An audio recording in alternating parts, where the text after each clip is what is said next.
I'm Dr. Robert Northey. I lead the research program at Sonoma Pharmaceuticals. Hypochlorous acid is a tiny antimicrobial molecule that's generated by the immune system to combat invading pathogens. Your body produces it when you're injured. It's both natural and safe. As a chemist, I'm well versed in the chemistry of hypochlorous acid. It wasn't until I joined Sonoma Pharmaceuticals that I found that hypochlorous acid containing products were being used to treat wounds. I traveled to a wound clinic in Phoenix where I met a gentleman who had a non-healing diabetic foot ulcer. He was scheduled for leg amputation in 2 weeks. His wife looked everywhere and found a clinic that was using hypochlorous acid in his treatments program.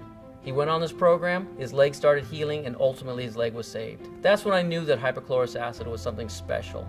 What we have found is that hypochlorous acid has applications well beyond wounds. People all around the world are being treated with this technology for conditions from eczema and atopic dermatitis to blepharitis to scar management. The potential of this technology is amazing. So why is hypochlorous acid so effective? It's 70 to 80 times more antimicrobial than chemical bleach. It's very effective against biofilm forming organisms. Hypochlorous acid has anti-inflammatory properties that help reduce itch and pain.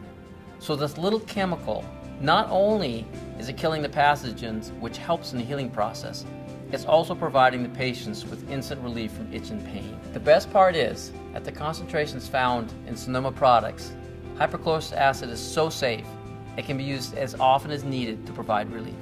Generating hypochlorous acid is easy. Stabilizing it is not. At Sonoma Pharmaceuticals, we have spent years finding the best way to stabilize hypochlorous acid so it is always available for the patient.